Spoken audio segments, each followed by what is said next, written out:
VOC, Perusahaan Hindia Timur Belanda, secara resmi bernama Persatuan Perusahaan Hindia Timur atau Verenigde Oostindische Compagnie biasa disingkat VOC didirikan pada tanggal 20 Maret tahun 1602. VOC adalah persekutuan dagang asal Belanda yang memiliki monopoli untuk aktivitas perdagangan di Asia. Disebut Hindia Timur karena ada pula Geoktroyerde Westindische Compagnie yang merupakan persekutuan dagang untuk kawasan Hindia Barat. Perusahaan ini dianggap sebagai perusahaan multinasional pertama di dunia sekaligus merupakan perusahaan pertama yang mengeluarkan sistem pembagian saham. Satu dari pemegang saham VOC terbesar adalah Isaac Lemaire, seorang pengusaha dan investor keturunan Yahudi dari Walonia, sekarang Belgia. Meskipun sebetulnya VOC merupakan sebuah persekutuan badan dagang saja, tetapi badan dagang ini istimewa karena didukung oleh negara dan diberi fasilitas serta hak-hak istimewa oktrooi. Misalnya VOC boleh memiliki tentara, memiliki mata uang, bernegosiasi dengan negara lain hingga menyatakan perang. Banyak pihak menyebut VOC sebagai negara di dalam negara. VOC memiliki 6 bagian kamers di Amsterdam, Middelburg untuk Zeeland en Huizen, Delft, Hoorn, dan Rotterdam. Delegasi dari ruang ini berkumpul sebagai Heren 17 atau 17 tuan. Kamers menyumbangkan delegasi ke dalam 17 sesuai dengan proporsi modal yang mereka bayarkan. Delegasi Amsterdam berjumlah 8. Di kalangan orang Indonesia bahkan juga di Malaysia, VOC memiliki sebutan populer company atau company. Istilah ini berasal dari kesalahan orang Indonesia ketika mengucapkan kompani dalam bahasa Belanda yang merujuk pada makna perusahaan.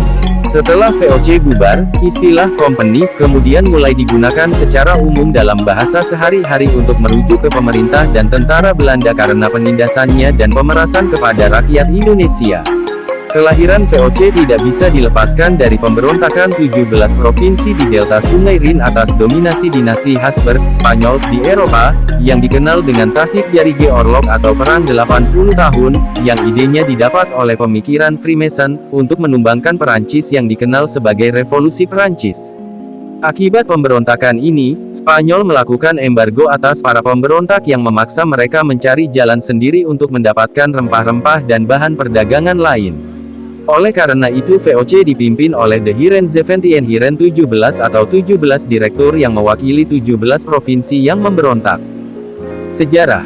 Datangnya orang Eropa melalui jalur laut diawali oleh Vasco da Gama, yang pada tahun 1497 sampai tahun 1498 berhasil berlayar dari Eropa ke India melalui Tanjung Harapan Cape of Good Hope di ujung selatan Afrika.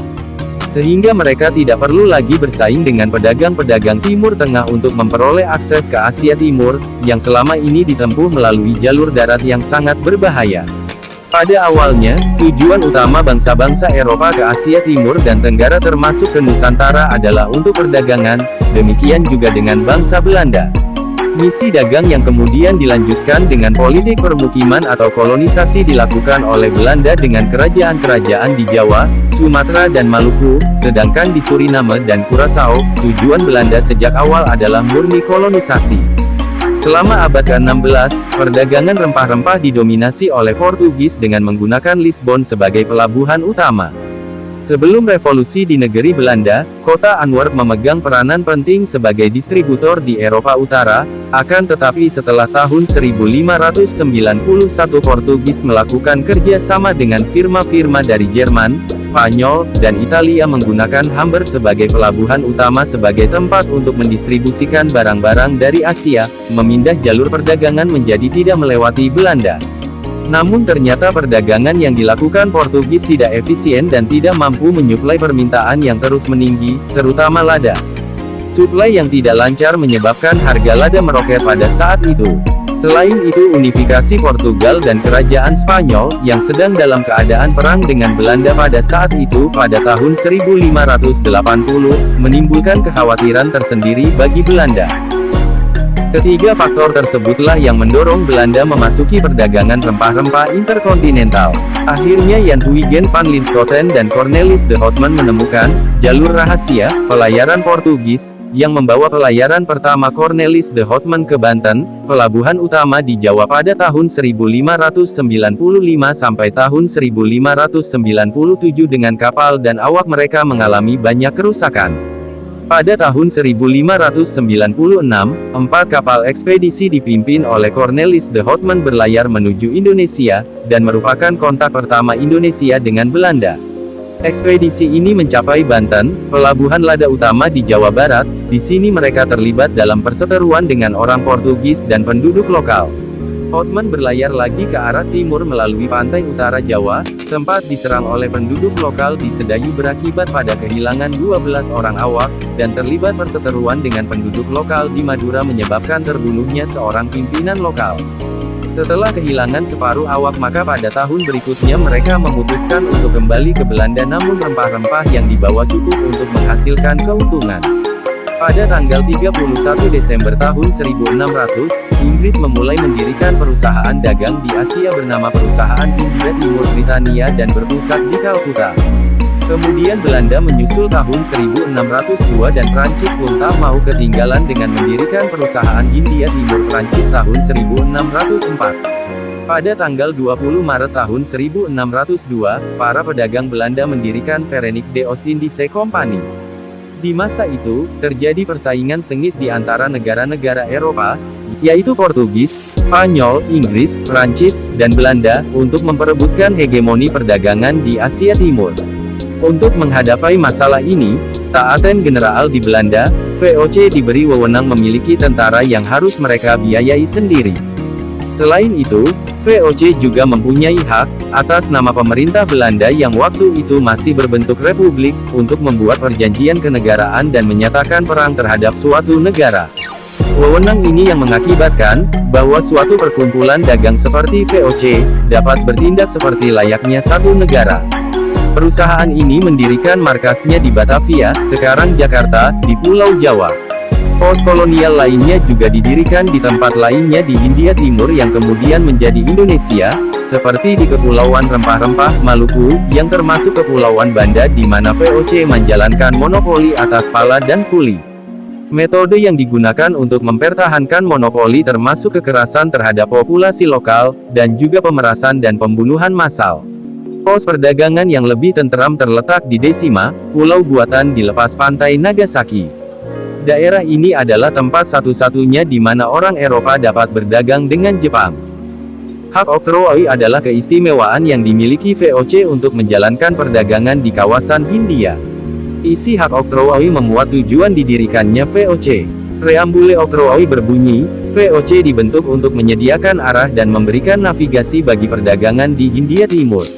Perdagangan di Nusantara selama 200 tahun dikuasai VOC berdasarkan piagam oktroi pada tahun 1598 perusahaan yang ada kala itu digabungkan menjadi sebuah kongsi dagang. Pada bulan Maret tahun 1602 terbentuk Perserikatan Maskapai Hindia Timur, Francois Valentin dalam Oud en Nieuw Oost-Indiën, 1602, mencatat oktroi diberikan Parlemen Belanda.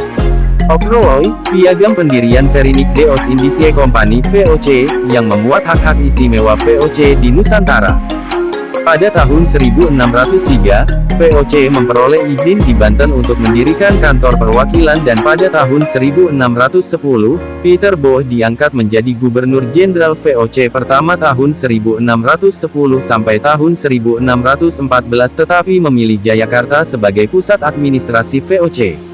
Sementara itu, Frederick de Houtman menjadi gubernur VOC di Ambon tahun 1605 sampai tahun 1611 dan setelah itu menjadi gubernur untuk Maluku tahun 1621 sampai tahun 1623. Sehingga pada tanggal 31 Desember tahun 1799 banyaknya pejabat VOC yang terlibat korupsi menyebabkan beban utang VOC menjadi semakin banyak, sehingga VOC sendiri bangkrut dan pailit.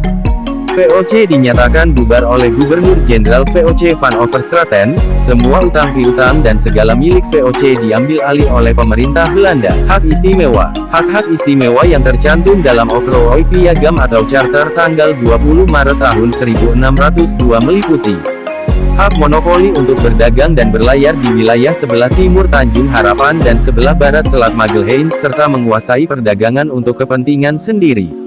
Hak kedaulatan, sovereignty, sehingga dapat bertindak layaknya suatu negara untuk 1. Memelihara angkatan perang.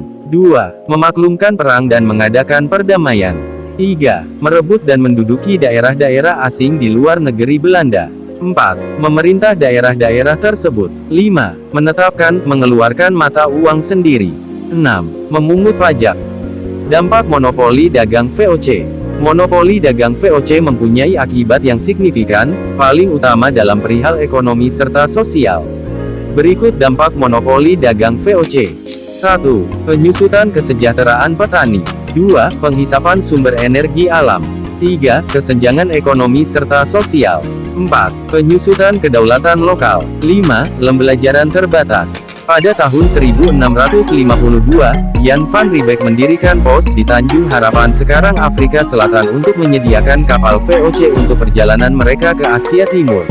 Pos ini kemudian menjadi koloni sungguhan ketika lebih banyak lagi orang Belanda dan Eropa lainnya mulai tinggal di sini. Pos VOC juga didirikan di Persia, sekarang Iran, Benggala, sekarang Bangladesh dan sebagian India, Ceylon, sekarang Sri Lanka, Malaka, sekarang Malaysia, Siam, sekarang Thailand, Cina Daratan, Kanton, Formosa, sekarang Taiwan, dan selatan India. Pada tahun 1669, VOC merupakan perusahaan pribadi terkaya dalam sepanjang sejarah, dengan lebih dari 150 perahu dagang, 40 kapal perang, 50.000 pekerja, angkatan bersenjata pribadi dengan 10.000 tentara, dan pembayaran dividen 40%. Perusahaan ini hampir selalu mengalami konflik dengan pihak Inggris, hubungan keduanya memburuk ketika terjadi pembantaian Ambon pada tahun 1623. Pada abad ke-18, kepemilikannya dipusatkan di Hindia Timur. Setelah peperangan keempat antara Provinsi Bersatu dan Inggris tahun 1780 sampai tahun 1784, VOC mendapatkan kesulitan finansial, dan pada tanggal 17 Maret tahun 1798, perusahaan ini dibubarkan setelah Belanda diinvasi oleh tentara Napoleon Bonaparte dari Prancis. Hindia Timur diserahkan kepada Kerajaan Belanda oleh Kongres Wina di 1815. Tujuan utama dibentuknya VOC seperti tercermin dalam perundingan tanggal 15 Januari tahun 1602 adalah untuk menimbulkan bencana pada musuh dan guna keamanan tanah air. Yang dimaksud musuh saat itu adalah Portugis dan Spanyol yang pada kurun Juni tahun 1580 sampai Desember tahun 1640 bergabung menjadi satu kekuasaan yang hendak merebut dominasi perdagangan di Asia. Kebangkrutan dan pembubaran. Pada pertengahan abad ke-18, VOC mengalami kebangkrutan karena beberapa sebab sehingga dibubarkan. Penyebab kebangkrutan VOC sendiri disebabkan karena maraknya korupsi di dalam organisasi VOC yang dilakukan oleh petingginya. Di saat yang bersamaan VOC juga harus berperang menghadapi Inggris yang berakhir dengan direbutnya semua kantor VOC. Quirin Zeventien juga dianggap bertanggung jawab terhadap kebangkrutan VOC, mereka dianggap lalai karena membiarkan para pejabat menjalankan bisnis pribadi namun pada praktiknya mereka mengambil keuntungan lebih untuk memperkaya diri. Quirin Zeventien juga dianggap tidak sigap dalam menanggapi keluhan pegawainya, seperti saat mereka enggan menyediakan serdadu dan kelasi kapal yang baik mutunya. Selain itu, keterlibatan VOC dalam perang di Jawa, Sumatera, dan Maluku menjadi penyebab kebangkrutan VOC. Hingga akhirnya VOC dibubarkan pada tanggal 31 Desember tahun 1799 dengan meninggalkan utang sebesar 136,7 juta gulden. Terima kasih telah menyaksikan, semoga Anda terhibur.